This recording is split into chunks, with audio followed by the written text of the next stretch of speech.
Nesse vídeo eu vou adivinhar e eu vou te ensinar a acertar várias questões que vão cair na sua prova de matemática do segundo dia do Enem. Fala galera, beleza? Seja muito bem-vindo, seja muito bem-vinda, eu sou o Theo, sou estudante de medicina da USP, eu tirei a quinta melhor nota do Brasil na prova do Enem, e já faz mais de 4 anos que eu trago conteúdos aqui para esse canal, para estudantes que realmente prestam cursos muito concorridos, principalmente o Enem, e precisam de desempenhos excelentes na prova. E em todos esses anos, usando essa prova, eu passo em medicina na USP, o curso mais concorrido do Brasil com ela. Nos últimos dias, na verdade, nas últimas semanas, eu postei alguns vídeos das questões modelo de linguagens e de humanas, questões que sempre caem na prova do Enem, com uma cara diferente, mas uma essência exatamente igual, um raciocínio de resolução muito parecido, às vezes até a resposta certa e os distratores exatamente iguais. E a gente foi fazer a prova do Enem, 10 das questões que eu falei que ia cair, caíram. Postei 5 questões modelo de humanas, 5 questões modelo de linguagens. Um ou outro de humanas não caiu, mas para compensar em linguagens teve modelo que caiu 2 vezes, então aqui, tamo aí, acertei 10 questões da prova do Enem nesses vídeos que eu postei nos últimos dias.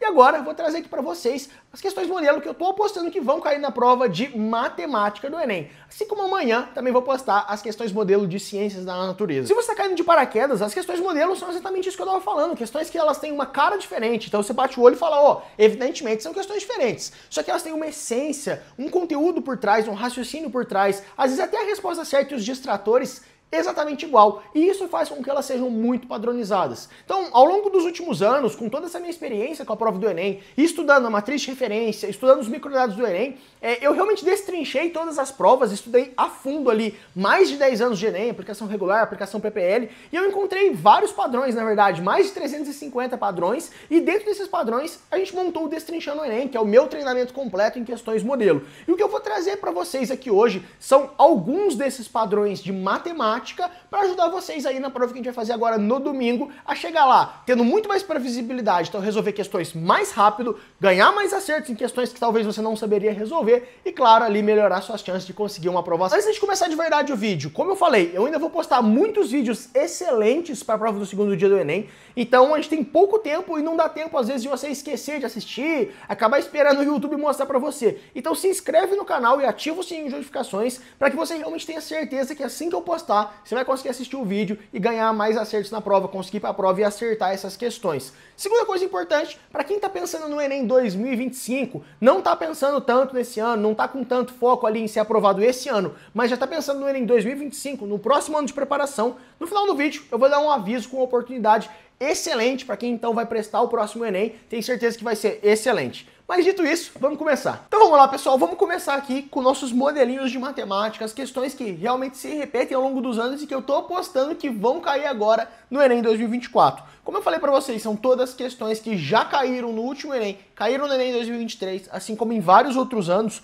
só para mostrar, por exemplo, essa primeira questão modelo que eu vou mostrar para vocês caiu 8 vezes aqui nos últimos anos e com base nisso aqui, eu quero ajudar vocês a acertar uma questão que muito provavelmente vai cair na próxima prova do Enem. Então, as questões de matemática, por si só, são muito repetitivas, elas caem ali em uma pequena quantidade de conteúdos, só que muitas questões por ano, então vários desses modelos caem 2, 3 vezes por ano, todo ano, toda a prova, e isso é uma característica muito marcante ali da prova de matemática. Então eu tenho certeza que se vocês dominarem esses raciocínios, treinarem essas questões, resolverem aqui junto comigo, tentarem repausar o vídeo, resolver depois, entender bem isso aqui, a chance de você acertar essa questão vai ser altíssima lá na sua prova de domingo no Enem 2024. Vamos começar com o nosso primeiro modelo. O primeiro modelinho aqui é aquele modelo de máximo e mínimo em uma função do segundo grau. Isso aqui é uma coisa extremamente clássica da matemática, não é só do Enem não, questão modelo de qualquer vestibular. A gente tem que lembrar o que é uma função do segundo grau, né? Ela tem essa cara aqui, é sempre um ax² mais bx mais c. O x é justamente a incógnita, né? O famoso x ali da função.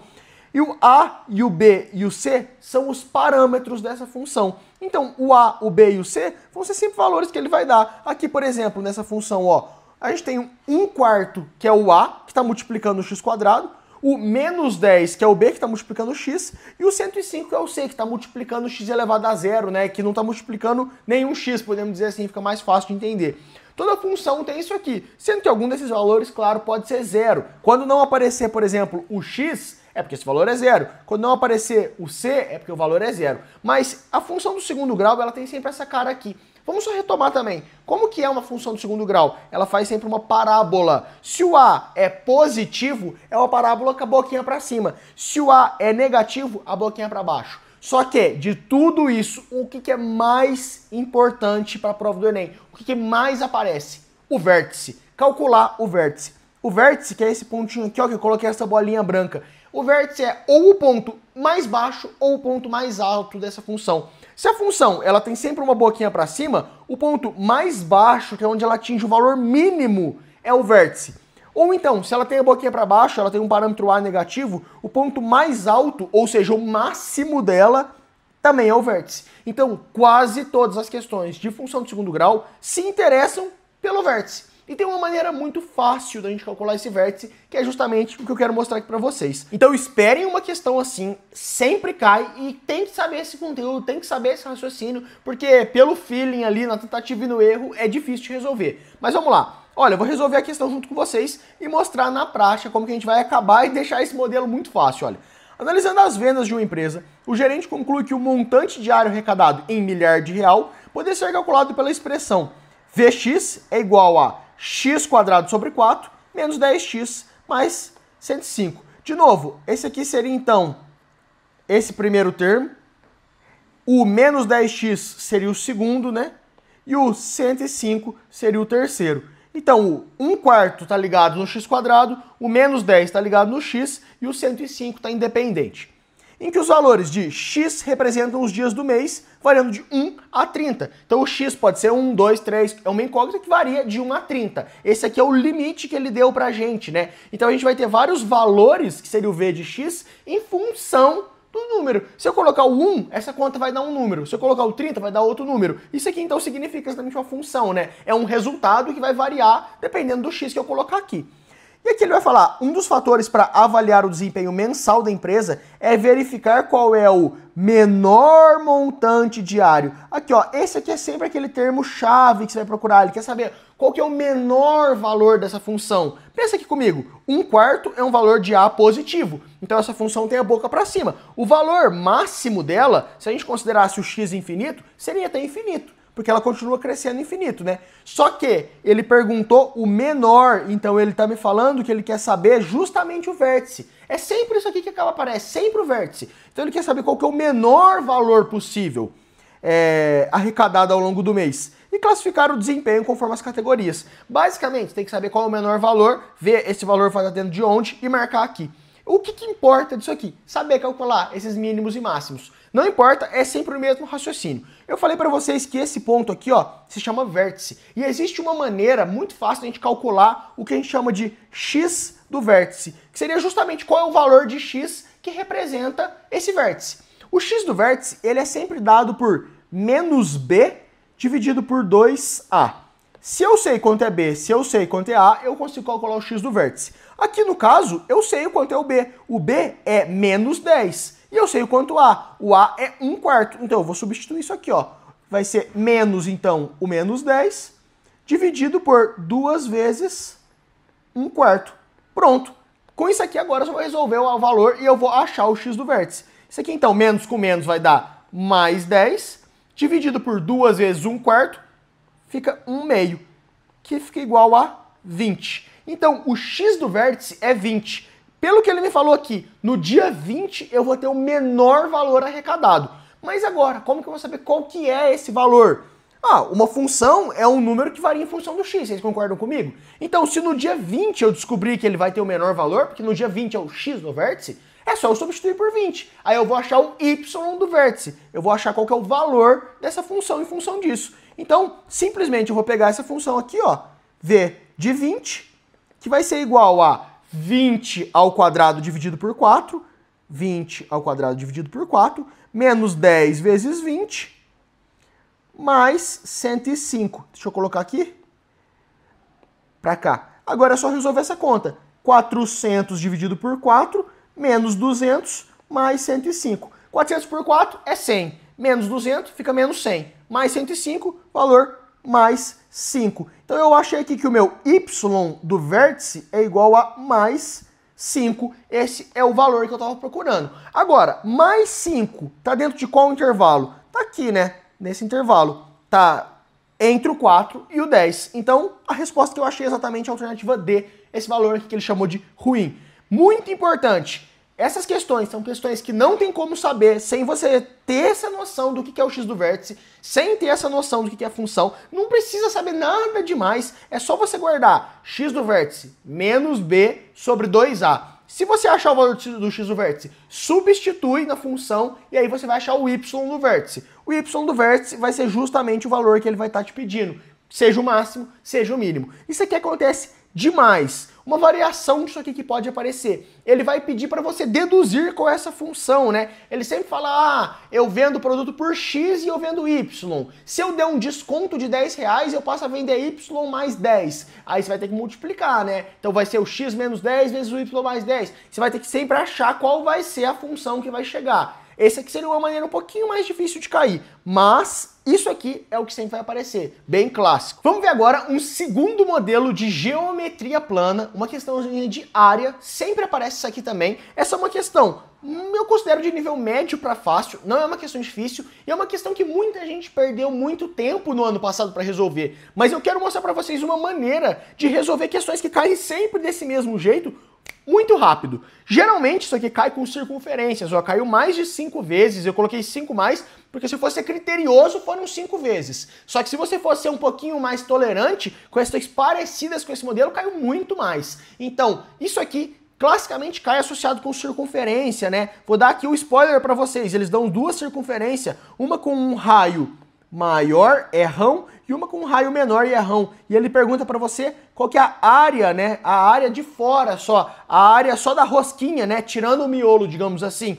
Então isso aqui ó, é comparação de áreas. Ele vai dar uma área grande, uma área pequena, você tem que achar a relação entre elas. Geralmente é para você achar só a área externa ignorando a área do meio. Eu quero dar um macete para resolver isso aqui muito rápido, as questõezinhas desse modelo. Vamos lá, eu vou resolver junto com vocês e a gente vai pensando junto. Quero que você entenda o raciocínio aqui, olha. Na planta baixa de um clube, a piscina é representada por um quadrado cuja área real mede 400 metros quadrados. A área real mede 400 da piscina. Ele falou aqui, ó, a piscina. Ao redor dessa piscina será construída uma calçada de largura igual a 5 metros. Primeira coisa, ele falou que a piscina é um quadrado. Quadrado tem lados iguais, 4 lados iguais. Então eu vou chamar isso aqui de L, L, L, L. Quanto que esse cara me falou que é a área da piscina? 400 metros quadrados, ele me falou. Então, a área é lado vezes lado, né? A área do quadrado é lado vezes lado, que é lado ao quadrado, que dá exatamente igual a 400. De cara, quanto é a raiz de 400? Isso aqui geralmente a gente sabe de cor, é 20 metros. Então aqui, ó, só com essas informações, eu já sei que o lado da piscina mede 20. A piscina tem um lado medindo 20. Fechou. E ele vai construir aqui uma calçada com uma largura constante igual a 5 metros. Outra informação que ele me deu.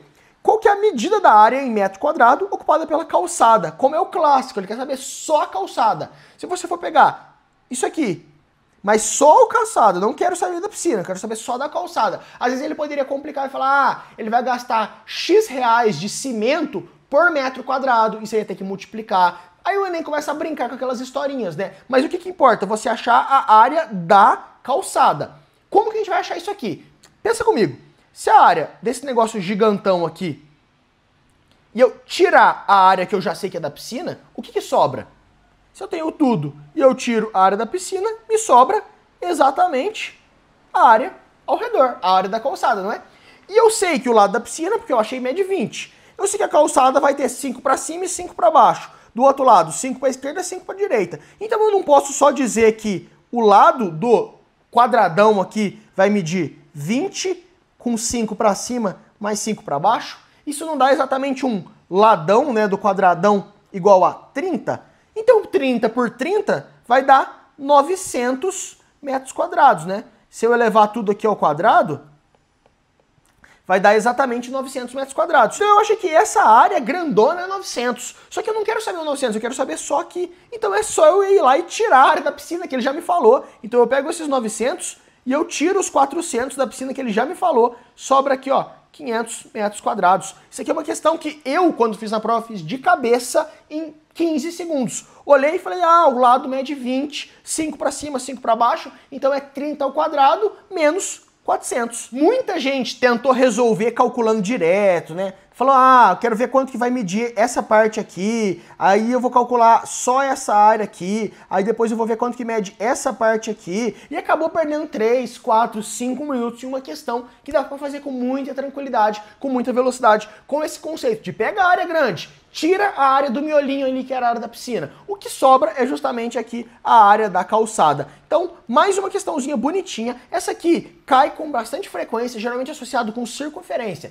O conceito é sempre esse. Pega a área grande, tira a área do meio. Tenho certeza que se cair, agora você vai conseguir acertar essa questão também. Não tem muito segredo. Terceiro modelinho de questão, modelinho de análise gráfica. E olha quantas vezes isso aqui caiu.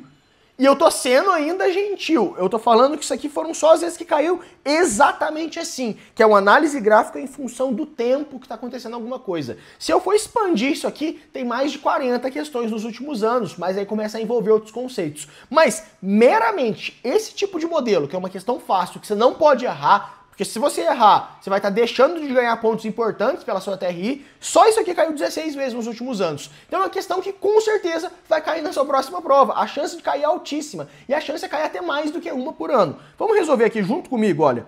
Por quantos minutos durante essa caminhada o celular dessa pessoa ficou sem receber sinal de internet? Isso aqui é uma questão meramente de análise gráfica, de interpretar o que esse gráfico está trazendo em função do que o texto vai falar. Olha lá, ó. Uma pessoa caminha 30 minutos e utiliza um aplicativo instalado no seu celular para monitorar a variação da intensidade do sinal da internet recebido pelo aparelho durante o deslocamento. Chegando ao seu destino, o aplicativo deu esse gráfico. Então lá, o cara andou 30 minutinhos de caminhada, ele tem um aplicativo que vai medir quanto de internet que está chegando. E aqui ele falou, olha, é um gráfico que vai mostrar no eixo Y o sinal, então quanto está chegando de internet, pelo tempo, né? Tem aqui os 30 minutos da caminhada, termina justamente no 30.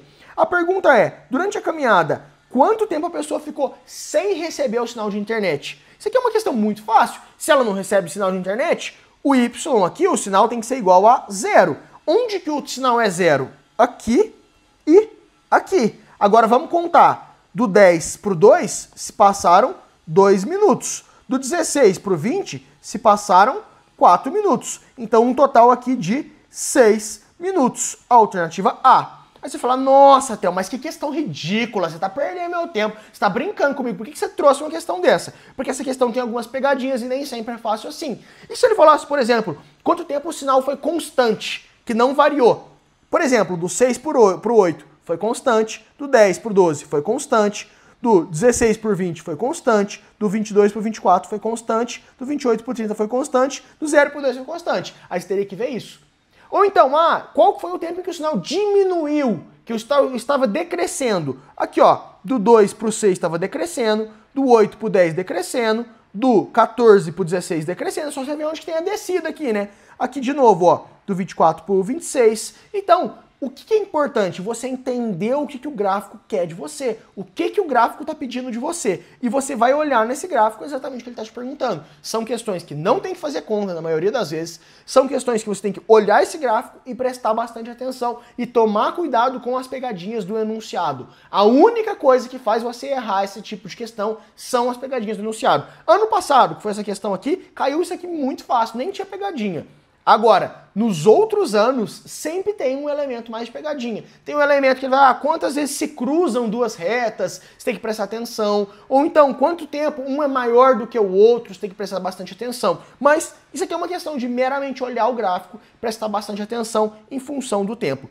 Tem certeza que vai cair uma questãozinha dessa aqui, igual eu falei, 16 vezes nos últimos anos, a estatística aqui é gritante, a probabilidade de cair, e é uma questão que você tem que acertar em 10 segundos, sem margem de erro, é altíssimo. Próximo modelinho que eu quero resolver aqui com vocês, de novo, a análise dimensional. Eu não canso de falar, já falei 25 vezes aqui no canal, já resolvi 30 questões diferentes, já falei em 10 vídeos diferentes de análise dimensional, mas isso aqui simplesmente é uma arma muito poderosa. Se você não aprendeu, é hoje que você aprende e dá para você resolver inúmeras questões com análise dimensional, seja na matemática, seja na física, seja na química. Só sendo purista, puro análise dimensional, 17 questões nos últimos anos. Puro análise dimensional. Aqui eu não tô contando questões de física, questões de química e questões de matemática que você poderia resolver com um jeito malandro ali, usando a análise dimensional também. Mas só questões dessa cara aqui, desse modelo, que é análise dimensional pura, conversão de unidades, conversão de grandezas, caiu 17 vezes nos últimos anos. Então aqui é claro que a probabilidade de cair no próximo ano, no nosso Enem que a gente vai fazer agora, é altíssima, você tem que prestar atenção nisso aqui.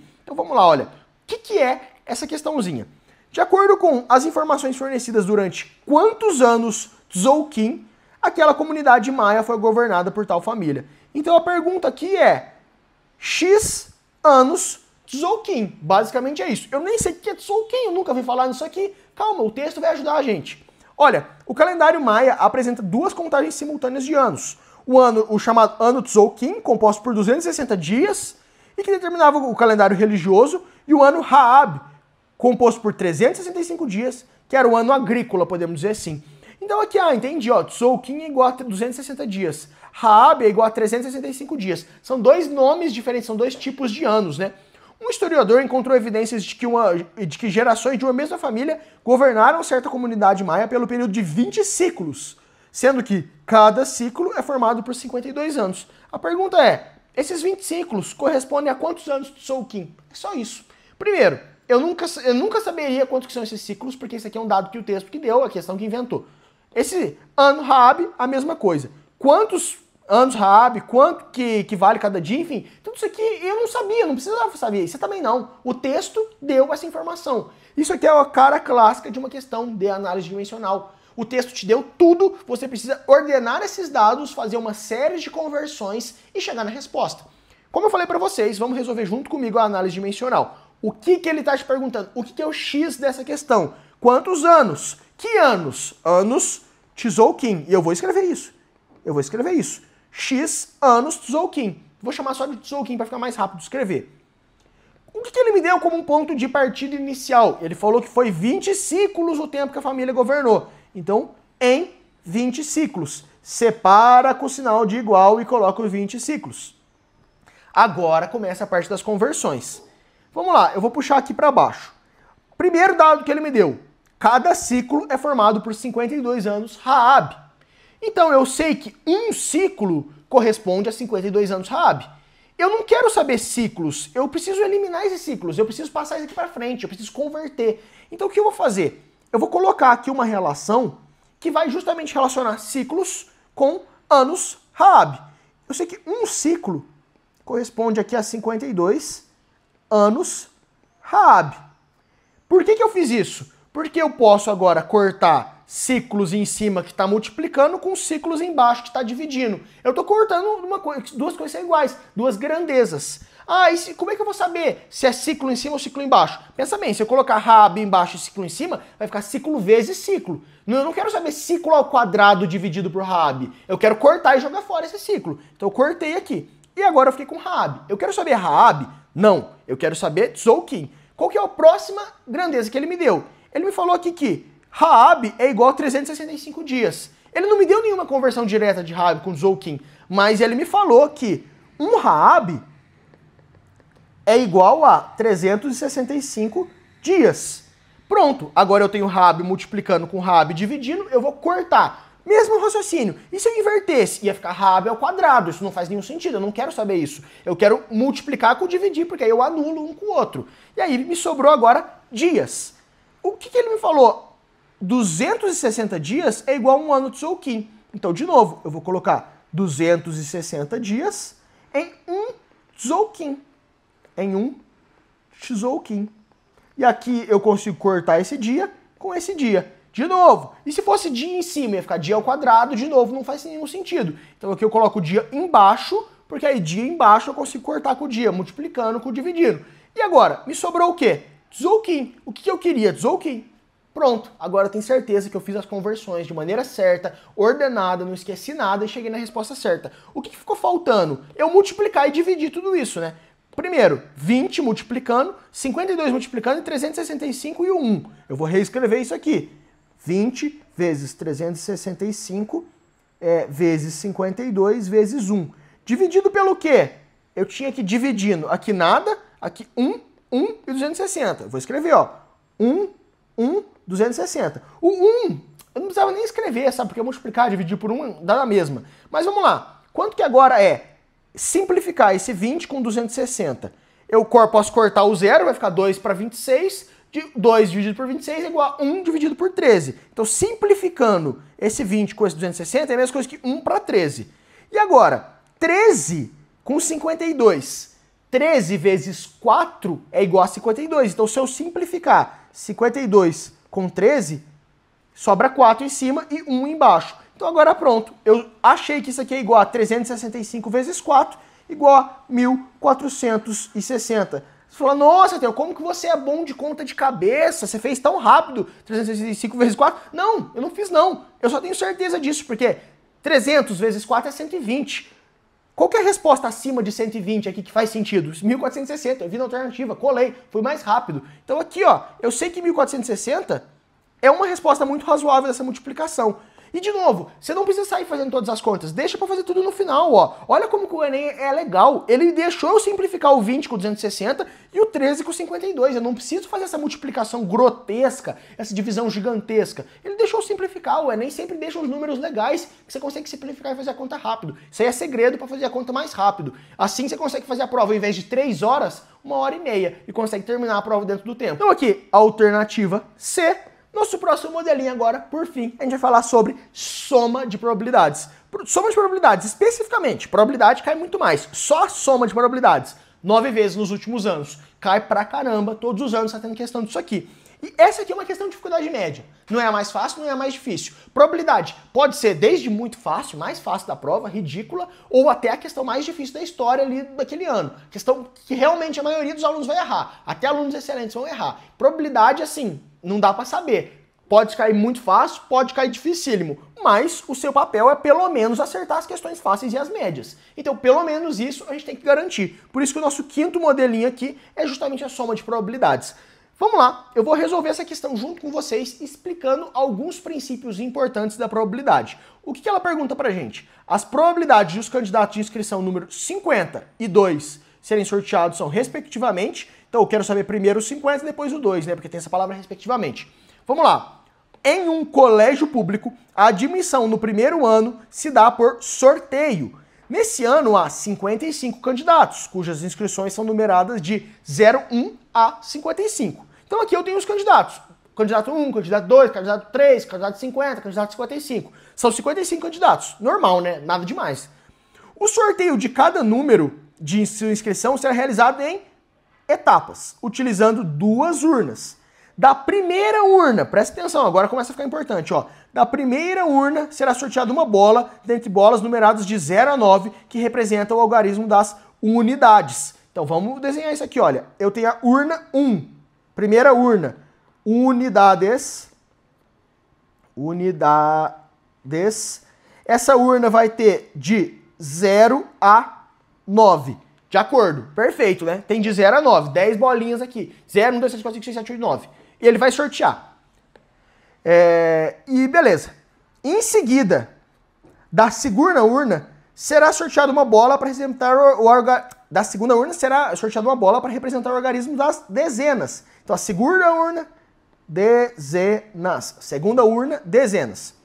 Depois do primeiro sorteio e antes de sortear o algarismo das dezenas, as bolas que estarão presentes na segunda urna serão apenas aquelas cujos números formam, com o algarismo já sorteado, um número que faz sentido. O que ele está me falando? Vamos supor que o primeiro número sorteado foi 9. Faz sentido eu colocar a bola 5? Não, porque se cair 5 não existe 59. Faz sentido eu colocar um número que não existe? Não faz. Então, por esse motivo, ele vai sortear primeiro, aí ele vai ver, opa, quais são os números que eu tenho que colocar aqui dentro que existem? E aí, com isso, ele vai fazer o segundo sorteio. Basicamente é isso. Então, a segunda caixa, ela tem interrogação bolinhas, porque não dá para saber, depende de cada caso. Vamos agora por partes. O que é a soma de probabilidades? Soma de probabilidades é a probabilidade de acontecerem duas coisas obrigatoriamente, uma mais a outra, né? A gente precisa aqui que aconteçam as duas coisas, né? Precisa acontecer uma e a outra, no caso. Seria uma soma de eventos. Eu preciso do evento 1 mais o evento 2 para acontecer. Então, a gente precisa aqui, em primeiro lugar, seguir o que o comando está falando. Que ele falou, olha, eu vou sortear a primeira unidade entre 10 bolinhas e depois eu vou ver e vou sortear as dezenas. Eu quero saber qual que é a probabilidade, primeiro, de cair o número 50. Muita gente vai falar, ah, são 55, então é 1 para 55 mesmo, e fica por isso. Aí você vai ver que não existe alternativa, né? Aí você vai falar, opa, 1 para 55, 54 até existe. Se eu sortear um, aí tem um candidato a menos, sobraram 54, vou sortear o segundo. Só que não é bem assim. Por quê? Porque ele fez essa firula. Ele vai fazer esse negócio das bolas. Então a gente tem que calcular exatamente a probabilidade que ele pediu pra gente. Vamos lá. Primeira coisa que vai ser sorteada, o número das unidades. Qual é a probabilidade de cair? No caso, a gente quer o 50, né? A probabilidade é sempre o que a gente quer dividido pelo total de possibilidades. Se a gente quer o número 50, a gente quer que primeiro caia o número 0. Qual a probabilidade de cair o 0 nessa primeira urna? Eu tenho 10, né? 0, 1, 2, 3, 0 a 9. A probabilidade é de 1 em 10. Ou seja, uma probabilidade é o número 0 em 10, que é o total de possibilidades. Beleza. Vamos considerar que isso aqui aconteceu. O segundo evento que tem que acontecer, eu sei que caiu o 0. Agora eu preciso que caia o 5. Qual a probabilidade de cair o 5? Aí é aquilo que ele falou. Já que caiu o 0, quantas bolinhas vão ter aqui nas dezenas? Vamos pensar bem. 0 e 0 não existe. Então não pode ter a bolinha 0. 0 e caiu 1, aí viraria 10. Existe. 0 e 2, então aqui o 1 pode ser. Existe, porque aí ia ficar 20. O 3 existe, vai ficar 30. O 4 existe, vai ficar 40. 5 existe, vai ficar 60. 6 não existe, porque o 6 já seria ali 60 e não tem 60 candidatos. Então só tem 1, 2, 3, 4, 5 bolinhas dentro da caixa. Já que o primeiro número foi 0, os únicos números que fazem sentido são esses 5 aqui. Então vai ter que cair o número 5 dentre essas 5 opções. Então é 1 para 5, que é igual a 1 sobre 50. Aí você vai falar, ah, beleza, já acertei a questão, vamos de alternativa B. E você vai errar. Por quê? A gente tem que calcular o segundo evento. E nada garante que a probabilidade vai ser exatamente igual. O Enem não é bobinho. Ele deu 2 números espertos, sabendo que vai dar coisa diferente. Ele não vai te dar 2 coisas ali, informação inútil. Se ele deu 2 números, ele não escolheu por acaso esses 2 números. Ele escolheu 2 números que vão ter que te fazer pensar. Vamos lá. Qual que é a probabilidade agora de cair o 0,2? Primeiro evento que tem que acontecer. Caiu 2. O 2 é a mesma coisa, tem 0 até a 9. Então a probabilidade é 1, que é o número 2, dentro das 10 bolas que tem lá dentro, né? Então 1 em 10, começou tudo igual. Só que agora, eu sei que caiu o 2. Então quais bolas eu vou colocar na caixinha das dezenas? Vamos pensar, 0 e 2 existe? Existe. 1 e 2 existe? Existe. 2 e 2 existe? Existe. 3 e 2, 4 e 2, 5 e 2, 6 e 2, opa, 6 e 2 não. Então quer dizer, pode ser que tenha o 0, 1, 2, 3, 4 ou 5. Então agora não são 5 bolinhas, são 6. Então vão ter 6 bolinhas aqui dentro. Então, para esse sorteio acontecer, eu tenho que escolher agora a bolinha de número 0 dentro de 6 opções. Então a probabilidade aqui é 1 para 60. Por isso que são 2 valores diferentes. Probabilidade de cair o número 50. O 50 ser sorteado. 1 para 50. Probabilidade de cair o número 2, ser o número 2 sorteado. 1 para 60, alternativa A. Cuidado com questões de probabilidade. Segue o que o enunciado está te falando, vai imaginando as coisas por etapas, vai imaginando um evento após o outro, vai colocando as condições que ele deu. Isso aqui é o segredo para não errar esse tipo de questão. Sempre cai uma questão de probabilidade. Impossível ali ter uma prova que não tem uma questão de probabilidade ou não tem uma questão de combinatória. Pode cair muito fácil. Sei lá, podia cair, tem, sei lá, 2 cadeiras livres para uma pessoa. É 1 para 2 a chance dele cair na cadeira tal. Muito fácil, né? Não tem muito segredo. Ou podem cair questões cabulosas, questões que você vai ter que pensar muito e que provavelmente pode até valer a pena chutar essa questão, deixar para fazer no final da prova se sobrar tempo, não perder o seu tempo durante a prova com isso, para dar tempo de terminar a prova. Então, muito importante aqui lembrar da probabilidade também, principalmente dessa soma de eventos que acaba implicando aqui nessa multiplicação de probabilidades. Nesse vídeo, pessoal, eu trouxe para vocês 5 questões modelo que caíram no último ano do Enem. Alguns desses modelos caíram até mais do que uma vez, tive que selecionar as questões para trazer, para não ficar um vídeo gigantesco, mas eu tenho certeza que muitas dessas questões modelo que eu mostrei para vocês vão cair na prova agora no domingo, na prova do segundo dia do Enem. São questões repetitivas, questões que estatisticamente, como eu mostrei para vocês, caíram inúmeras vezes nos últimos anos. Se vocês entenderem a essência do que eu eu mostrei em cada modelo, tenho certeza absoluta que vocês vão conseguir ganhar mais acertos ali na prova. Lá no começo do vídeo, eu disse que eu tinha um aviso importante para quem está focado no Enem 2025, então vai fazer mais um ano de preparação, realmente quer se preparar em alto nível para chegar no Enem 2025 em altíssimo nível, dominar realmente ali a prova e conseguir uma aprovação em medicina, faculdade federal, enfim, nos cursos muito concorridos mesmo. O Chapéu do Mago, que é o cursinho que eu faço parte, então toda a parte de método de estudo, de mentoria e também do curso de linguagens por habilidade. Eu faço parte, então eu ativamente estou lá dando aula, trazendo conteúdo para vocês, mas o Chapéu do Mago, que é um cursinho que, além disso tudo, reúne realmente os melhores professores do Brasil, então, sem sombra de dúvidas, eu sou até suspeito para falar, mas é a melhor equipe de professores, então, professor de física, química, matemática, biologia, filosofia, história, geografia, enfim, todas as matérias em um material extremamente completo, com tudo que você precisa para ter um ano de altíssimo desempenho e conseguir aprovação nos vestibulares mais concorridos. Então, realmente, a melhor preparação em termos de material online, em termos de cursinho online que eu conheço no Brasil hoje, tá no Chapéu do Mago. E se você quer e tá pensando em estudar no próximo ano, o Chapéu do Mago tá abrindo uma condição extremamente especial agora de uma lista de espera para participar de uma turma zero de 2025. É uma turma que vai entrar de maneira antecipada agora na Black Friday, mas vão ser apenas 500 vagas, porque vai ter vários bônus bem individuais que vão dar uma personalidade maior no estudo, um contato mais individual com cada aluno,